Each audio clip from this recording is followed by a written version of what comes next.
नमस्कार दोस्तों। आज की कहानी है नेउर। आकाश में चांदी के पहाड़ भाग रहे थे। पहाड़ भाग रहे थे, टकरा रहे थे, गले मिल रहे थे, जैसे सूर्य मेघ संग्राम छिड़ा हुआ हो। कभी छाया हो जाती थी, कभी तेज धूप चमक उठती थी। बरसात के दिन थे, उमस हो रही थी, हवा बंद हो गई थी। गांव के बाहर कई मजदूर एक खेत की मेंढ बना रहे थे। नंगे बदन, पसीने में तर, कचनी कसे हुए, सबके सब फावड़े से मिट्टी खोदकर मेंढ पर रखते जाते थे। पानी से मिट्टी नरम हो गई थी। गोबर ने अपनी कानी आंख मटका कर कहा, अब तो हाथ नहीं चलता। भाई गोल भी छूट गया होगा, चबेना कर ले। नेउर ने हंसकर कहा, यह मेंढ तो पूरी कर लो, फिर चबेना कर लेना। मैं तो तुमसे पहले आया। दोनों ने सिर पर झोंवा उठाते हुए कहा, तुमने अपनी जवानी में जितना घी खाया होगा नेउर दादा, उतना तो अब हमें पानी भी नहीं मिलता। नेउर छोटे डील का गठीला काला फुर्तीला आदमी था। उम्र 50 से ऊपर थी, मगर अच्छे अच्छे नौजवान उसके बराबर मेहनत न कर सकते थे। अभी 2-3 साल पहले तक कुश्ती लड़ना छोड़ दिया था। गोबर, तुमने तम्बाकू पिए बिना कैसे रहा जाता है नेउर दादा? यहाँ तो चाहे रोटी ना मिले, लेकिन तम्बाकू के बिना नहीं रहा जाता। दीना, तो यहाँ से आकर रोटी बनाओगे दादा? बुढ़िया कुछ नहीं करती हमसे तो दादा, ऐसी मेहरिया से एक दिन ना पटे। नेउर के पिचक खिचड़ी मूछों से ढके मुख पर हास्य की स्मृति रेखा चमक उठी, जिसने उसकी कुरूपता को भी सुंदर बना दिया। बोला, जवानी तो उसी के साथ कटी है बेटा, अब उससे कोई काम नहीं होता तो क्या करूं? गोबर, तुमने उसे सिर चढ़ा रखा है, नहीं तो काम क्यों न करती? मजे से खाट पर बैठी चिलम पीती रहती है और सारे गांव से लड़ा करती है। तुम बूढ़े हो गए, लेकिन वह तो अब भी जवान बनी है। दीना, जवान औरत उसकी क्या बराबरी करेगी? सिंदूर, टिकुली, काजल, मेहंदी में तो उसका मन बसाता है। बिना किनारदार रंगीन धोती के उसे कभी देखा ही नहीं। उस पर गहनों से भी जी नहीं भरता। तुम गऊ हो, इससे निभा हो जाता है, नहीं तो अब तक गली गली ठोकरें खाती होती। गोबर, मुझे तो उसके बनाव सिंगार पर गुस्सा आता है। काम कुछ न करेगी, पर खाने पहनने को अच्छा ही चाहिए। नेउर, तुम क्या जानो बेटा, जब वह आई थी तो मेरे घर 7 हल की खेती होती थी, रानी बनी बैठी रहती थी। जमाना बदल गया तो क्या हुआ? उसका मन तो वही है। घड़ी भर चूल्हे के सामने बैठ जाती है तो आंखें लाल हो जाती हैं और मूड थाम कर पड़ जाती है। मुझसे तो यह नहीं देखा जाता। इसी दिन रात के लिए तो आदमी शादी ब्याह करता है, और इसमें क्या रखा है? यहाँ से जाकर रोटी बनाऊंगा, पानी लाऊंगा, तब 2 कोर खाएगी। नहीं तो मुझे क्या था, तुम्हारी तरह 4 फंकी मारकर 1 लोटा पानी पी लेता। जब से बिटिया मर गई, तब से तो वह और भी लस्त हो गई। यह बड़ा भारी धक्का लगा। माँ की ममता हम तुम क्या समझेंगे? बेटा, पहले तो कभी कभी डांट भी देता था, अब किस मुंह से डांटूं? दीना, तुम कल पेड़ काहे चढ़े थे? अभी गुल्लर कौन पकी है? नेउर, उस बकरी के लिए थोड़ी पत्ती तोड़ रहा था। बिटिया को दूध पिलाने को बकरी ली थी, अब बुढ़िया हो गई है, लेकिन थोड़ा दूध देती है। उसी का दूध और रोटी बुढ़िया का आधार है। घर पहुंचकर नेउर ने लोटा और डोर उठाया और नहाने चला कि स्त्री ने खाट पर लेटे लेटे कहा, इतनी देर क्यों कर दिया करते हो? आदमी काम के पीछे परान थोड़े ही देता है। जब मजूरी सबके बराबर मिलती है तो क्यों काम के पीछे मरते हो? नेउर का एक अंतकरण का एक मधुर्य से सौराब हो गया। उसके आत्मसमर्पण से भरे हुए प्रेम में मैं की गंध भी तो नहीं थी। कितनी स्नेह, और किसे उसके आराम की, उसके मरने जीने की चिंता है। फिर यह क्यों ना अपनी बुढ़िया के लिए मरे। बोला, तू उन जन्म में कोई देवी रही होगी। बुढ़िया, सच? अच्छा रहने दो यह चापलूसी। हमारे आगे अब कौन बैठा हुआ है जिसके लिए इतनी हाय हाय करते हो? नेउर गज भर की छाती किए स्नान करने चला गया। लौटकर उसने मोटी मोटी रोटियां बनाई, आलू चूल्हे में डाल दिए, उनका भुर्ता बनाया। फिर बुढ़िया और वह दोनों साथ खाने बैठे। बुढ़िया, मेरी जात से तुम्हें कोई सुख ना मिला। पड़े पड़े खाती हूँ और तुम्हें तंग करती हूँ, और इससे तो कहीं अच्छा था कि भगवान मुझे उठा लेते। भगवान आएंगे तो मैं कहूँगा, पहले मुझे ले चलो, तब इस सोनी झोपड़ी में कौन रहेगा? तुम न रहोगे तो मेरी क्या दशा होगी? यह सोचकर मेरी आंखों में अंधेरा आ जाता है। मैंने कोई बड़ा पुण्य किया था कि तुम्हें पाया था, किसी और के साथ मेरा भला क्या निभा होता? ऐसे मीठे संतोष के लिए नेउर क्या नहीं कर डालना चाहता था। आलसीन, लोभिन, स्वार्थीन बुढ़िया अपनी जीभ पर केवल मिठास रखकर नेउर को नचाती थी, जैसे कोई शिकारी कंटिये में चारा लगाकर मछली को खिलाता है। पहले कौन मरे, इस विषय पर आज यह पहले ही बातचीत न हुई थी। इसके पहले भी कितनी ही बार यह प्रश्न उठा था और यूं ही छोड़ दिया गया था। लेकिन न जाने क्यों नेउर ने अपनी डिग्री कर ली थी और उसे निश्चय था कि पहले मैं जाऊंगा, उसके पीछे भी बुढ़िया, जब तक आराम से रहे। किसी के सामने हाथ ना फैलाए, इसलिए वह मरता रहता था। जिसमें हाथ में 4 पैसे जमा हो जाए, कठिन से कठिन काम जिसे कोई ना कर सके, नेउर करता। दिन भर फावड़े कुदाल का काम करने के बाद रात को वह उख के दिनों में किसी की उख पेरता या खेती की रखवाली करता। लेकिन दिन निकलते जाते थे और जो कुछ कमाता वह भी निकला जाता था। बुढ़िया के बगैर वह जीवन नहीं, इसकी वह कल्पना ही न कर सकता था। लेकिन आज की बातें ने नेउर को सशंक कर दिया। जल में एक बूंद रंग की भांति यह शंका उसके मन में समाकर अतिरंजित होने लगी। गांव में नेउर को काम की कमी न थी, पर मजूरी तो वही मिलती थी जो अब तक मिलती आई है। इसी मंदी में वह मजूरी भी नहीं रह गई थी। एकाएक गांव में एक साधु कहीं से घूमते फिरते आ निकले और नेउर के घर के सामने ही पीपल की छाव में उनकी धुनी जल गई। गांव वालों ने अपना धन्य भाग्य समझा। बाबा जी का सेवा सत्कार करने के लिए सभी जमा हो गए। कहीं से लकड़ी आ गई, कहीं से बिछाने को कंबल, कहीं से आटा दाल। नेउर के पास क्या था?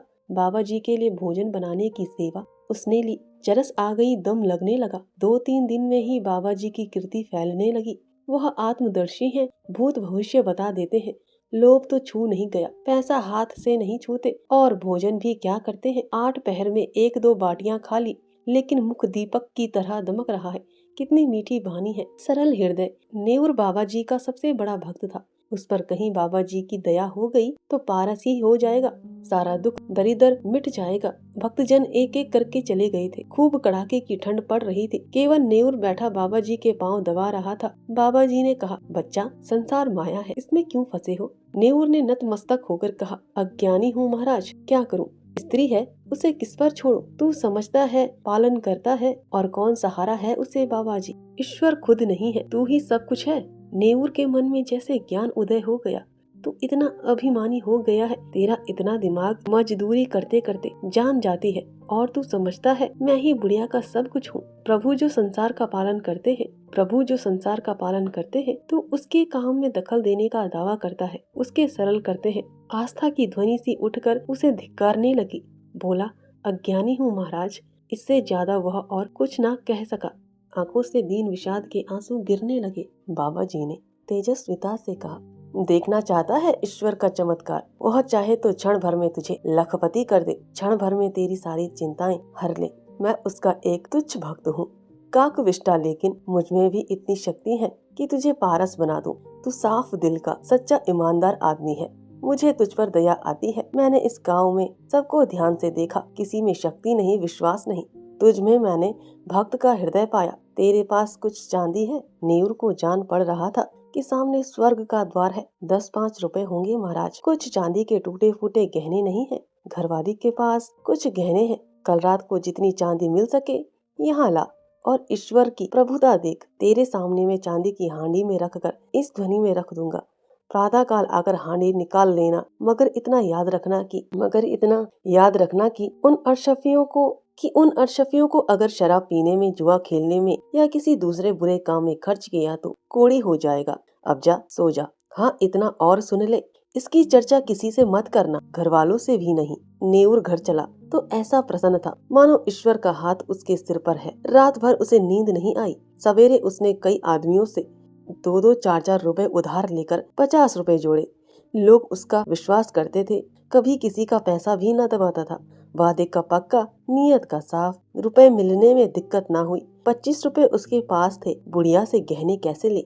चाल चली, तेरे गहने बहुत मैले हो गए हैं, खटाई से साफ कर ले। रात भर खटाई में रहने से नए हो जाएंगे। बुढ़िया चकमे में आ गई। हांडी में खटाई डालकर गहने भिगो दिए, और जब रात को वह सो गई तो नेउर ने रुपए भी उसी हांडी में डाल दिए और बाबा जी के पास पहुंचा। बाबा जी ने कुछ मंत्र पढ़ा, हांडी को छूने की राख में रखा और नेउर को आशीर्वाद देकर विदा किया। रात भर करवटें बदलने के बाद नेउर मुंह अंधेरे बाबा के दर्शन करने गया, मगर बाबा जी का वहाँ पता न था। अधीर होकर उसने धुनी की जलती हुई राख टटोली। हांडी गायब थी। छाती धक धक करने लगी। बदहवास होकर बाबा को खोजने लगा। हाट की तरफ गया, तालाब की ओर पहुंचा। 10 मिनट, 20 मिनट, आधा घंटा, बाबा का कहीं निशान नहीं। भक्त आने लगे। भक्त ने कहा, बाबा कहाँ गए? कंबल भी नहीं, बर्तन भी नहीं। भक्त ने कहा, रमते साधुओं का क्या ठिकाना, आज यहाँ कल वहाँ, एक जगह रहे तो साधु कैसे? लोगों से हेल मेल हो जाए, बंधन में पड़ जाए। सिद्ध थे, लोभ तो छू नहीं गया था। नेऊर कहाँ है, उस पर बड़ी दया करते थे, उससे कह गए होंगे। नेऊर की तलाश होने लगी, कहीं पता नहीं। इतने में बुढ़िया नेऊर को पुकारती हुई घर में से निकली। फिर कोलाहल मच गया। बुढ़िया रोती थी और नेऊर को गालियां देती थी। नेऊर खेतों की मेंढों से बेतहाशा भागता चला जाता था, मानो उस पापी संसार इसे निगल जाएगा। एक आदमी ने कहा, नेऊर ने कल मुझे 5 रुपए लिए थे, आज सांझ को देने को कहा था। दूसरा, हमसे भी 2 रुपए आज ही के वादे पर लिए थे। बुढ़िया रोई, दाढ़ीराज मेरे सारे गहने ले गया, 25 रुपए रखे थे वह भी उठा ले गया। लोग समझ गए बाबा कोई धूर्त था, नेऊर को सांझा दे गया। ऐसे ऐसे ठग पड़े हैं संसार में। नेऊर के बारे में किसी को ऐसा संदेह नहीं थी। बेचारा सीधा आदमी आ गया पट्टी में, मारे लाज के कहीं छिपा बैठा होगा। 3 महीने गुजर गए। 3 महीने गुजर गए। झांसी जिले में दसान नदी के किनारे एक छोटा सा गांव है, काशीपुर। नदी के किनारे एक पहाड़ी टीला है। उसी पर कई दिन से एक साधु ने अपना आसन जमाया है। नाटे कद का आदमी है, काले तवे का सा रंग, दे गठी हुई। यह नेऊर है जो साधु वेश में दुनिया को धोखा दे रहा है। वही सरल निष्कपट नेऊर है जिसने कभी पराई माल की ओर आंखें नहीं उठायो, जो पसीना की रोटी खाकर मगन था। घर की, गांव की और बुढ़िया की याद एक क्षण भी उसे नहीं भूलती। इस जीवन में फिर कोई दिन आएगा कि वह अपने घर पहुंचेगा और फिर उस संसार में हंसता खेलता अपनी छोटी छोटी चिंताओं और छोटी छोटी आशाओं के बीच आनंद से रहेगा। वह जीवन कितना सुखमय था। जितने थे सब अपने थे, सभी आदर करते थे, सहानुभूति रखते थे। दिन भर की मजूरी, थोड़ा सा अनाज या थोड़े से पैसे लेकर घर आता था तो बुढ़िया मीठे स्नेह से उसका स्वागत करती थी। वह सारी मेहनत, सारी थकावट जैसे उसे मिठास में सुनकर और मीठी हो जाती थी। हाय वे दिन फिर कब आएंगे। न जाने बुढ़िया कैसे रहती होगी। कौन उसे पान की तरह फेरेगा, कौन उसे पकाकर खिलाएगा। घर में पैसा भी नहीं छोड़ा, गहने तक डुबा दिए कि उस बाबा को पा जाए तो कच्चा ही खा जाए। हाय लोभ लोभ। उसके अन्य भक्तों में एक सुंदरी युवती भी थी जिसके पति ने उसे त्याग दिया था। उसका बाप फौजी पेंशनर था। एक पढ़े लिखे आदमी से लड़की का विवाह किया, लेकिन लड़का माँ के कहने में था और युवती की अपनी सास से ना पटती। वह चाहती थी शोहर के साथ सास से अलग रहे। शोहर अपनी माँ से अलग होने पर न राजी हुआ। वह रूठकर मैके चली आई। तब से 3 साल हो गए थे और ससुराल से एक बार भी बुलावा न आया, न पति देव ही आए। युवती किसी तरह पति को अपने वश में कर लेना चाहती थी। महात्माओं के लिए किसी का दिल फेर देना ऐसा क्या मुश्किल है। हाँ, उनकी दया चाहिए। एक दिन उसने एकांत में बाबा जी से अपनी विपत्ति कह सुनाई। नेऊर को जिस शिकार की टोह थी वह आज मिलता हुआ जान पड़ा। गंभीर भाव से बोला, बेटी मैं ना सिद्ध हूँ, न महात्मा, न मैं संसार के झमेलों में पड़ता हूँ, पर तेरी श्रद्धा और प्रेम देखकर तुझ पर दया आती है। भगवान ने चाहा तो तेरा मनोरथ पूरा हो जाएगा। आप समर्थ हैं और मुझे आपके ऊपर विश्वास है। भगवान की जो इच्छा होगी वही होगा। इस अभागिनी की डोगी आप वही होगा। मेरे भगवान आप ही हो। नेऊर ने मानो धर्म संकट में पड़ा। कहा, लेकिन बेटी उस काम में बड़ा अनुष्ठान करना पड़ेगा और अनुष्ठान में सैकड़ों हजारों का खर्च है। उस पर भी तेरा काज सिद्ध होगा या नहीं यह मैं नहीं कह सकता। हाँ, मुझसे जो कुछ हो सकेगा वह मैं कर दूंगा, पर सब कुछ भगवान के हाथ में है। मैं माया को हाथ से नहीं छूता, लेकिन तेरा दुख नहीं देखा जाता। उसी रात को युवती ने अपने सोने के गहने की पेटारी लाकर बाबा जी के चरणों में रख दी। बाबा जी ने कांपते हुए हाथों से पेटारी खोली और चंद्रमा के उज्जवल प्रकाश में आभूषणों को देखा। उनकी बांधे झपक गई। यह सारी माया उनकी है। वह उनके सामने हाथ बांधे खड़ी कह रही है, मुझे अंगीकार कीजिए, केवल पेटारी लेकर अपने सिरहाने रख लेना है और युवती को आशीर्वाद देकर विदा कर देना है। प्रातः काल वह आएगी। उस वक्त वह उतना दूर होंगे जहाँ उनकी टांगे ले जाएगी। ऐसा आशातीत सौभाग्य जब वह रुपयों से भरी थैलियां लिए गांव में पहुँचेंगे और बुढ़िया के सामने रख देंगे। ओहो, इससे बड़े आनंद की तो वह कल्पना भी नहीं कर सकते। लेकिन न जाने क्यों इतना जरा सा काम भी उनसे नहीं हो सकता था। वह पेटारी को उठाकर अपने सिरहाने कंबल के नीचे दबाकर नहीं रख सकता है। कुछ नहीं, पर उसके लिए असूझ है, असाध्य है। वह उस पेटारी की ओर हाथ भी नहीं बढ़ा सकता है। इतना कहने में कौन सी दुनिया उल्टी जाती है कि बेटी इसे उठाकर इस कंबल के नीचे रख दे। जबान कट तो न जाएगी, मगर अब उसे मालूम होता कि जबान पर भी उसका काबू नहीं है। आंखों के इशारे से भी यह काम हो सकता है। लेकिन इस समय आंखें भीड़ बगावत कर रही हैं। मन का राजा इतने मंत्रियों और सामंतों के होते हुए भी आसक्त है, निरीह है। लाख रुपए की थैली सामने रखी हो, नंगी तलवार हाथ में हो, गाय मजबूत रस्सी के सामने बंधी हो, क्या उस गाय की गर्दन पर उसके हाथ उठेंगे? कोई उसकी गर्दन भले ही काट ले, वह गौ की हत्या नहीं कर सकता। उसे उसी गौ की हत्या नहीं कर सकता। वह परित्यागता उसे उसी गौ की तरह लग रही थी। जिस अवसर को वह 3 महीने खोज रहा है, उसे पाकर उसकी आत्मा आज कांप रही है। तृष्णा किसी वन्य जंतु की भांति अपने संस्कारे से आखेट प्रिया है, लेकिन जंजीरों से बंधे बंधे उसके नख गिर गए हैं और दांत कमजोर हो गए हैं। उसने रोते हुए कहा, बेटी, पेटारी उठा ले जाओ, मैं तुम्हारी परीक्षा कर रहा था, मनोरथ पूरा हो जाएगा। चांद नदी के पार वृक्षों की गोद में विश्राम कर चुका था। नेऊर धीरे से उठा और धसान में स्नान करके एक ओर चल दिया। भभूत और तिलक से उसे घृणा हो रही थी।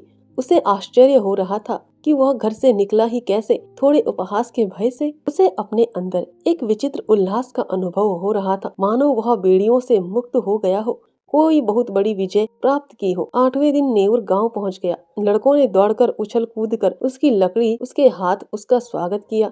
एक लड़के ने कहा, काकी तो मर गई दादा। नेऊर के पांव जैसे बंध गए, मुंह के दोनों कोने नीचे झुक गए। दीन विषाद आंखों में चमक उठा, कुछ बोला नहीं, कुछ पूछा भी नहीं। पल भर में जैसे निसंज्ञ खड़ा रहा, फिर बड़ी तेजी से अपनी झोपड़ी की ओर चला। बालक वृनंद भी उसके पीछे दौड़े, मगर उनकी शरारत और चंचलता भाग चली थी। झोपड़ी खुली पड़ी थी, उसकी चिलम और नारियल जूं के जूं धरे हुए थे। एक कोने में 2-4 मिट्टी और पीतल के बर्तन पड़े हुए थे। लड़के बाहर ही खड़े रह गए। झोपड़ी के अंदर कैसे जाएं? वहाँ बुढ़िया बैठी है। गांव में भगदड़ मच गई। नेऊर दादा आ गए। झोपड़ी के द्वार पर भीड़ लग गई।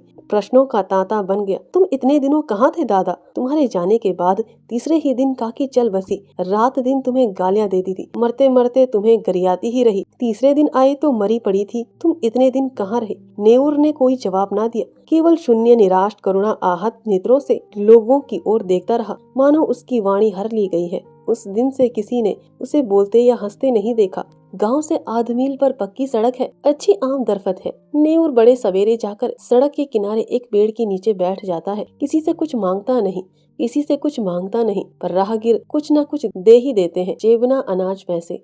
संध्या समय वह अपनी झोपड़ी में आ जाता है, चिराग जलाता है, भोजन बनाता है और उसी खाट पर पड़ा रहता है। उसके जीवन में जो एक संचालक शक्ति थी, वह लुप्त हो गई है। वह अब केवल जीवधारी है। कितनी गहरी मनोव्यथा है। गांव में प्लेग आया, लोग घर छोड़ छोड़कर भागने लगे। नेऊर को अब किसी की परवाह न थी, न किसी को उससे भय था, न प्रेम। सारा गांव भाग गया। नेऊर अपनी झोपड़ी से ना निकला। नेऊर अपनी झोपड़ी से निकला और आज भी वह उसी पेड़ के नीचे सड़क के किनारे उसी तरह मौन बैठा हुआ नजर आता है, निश्चेष्ट, निर्जीव।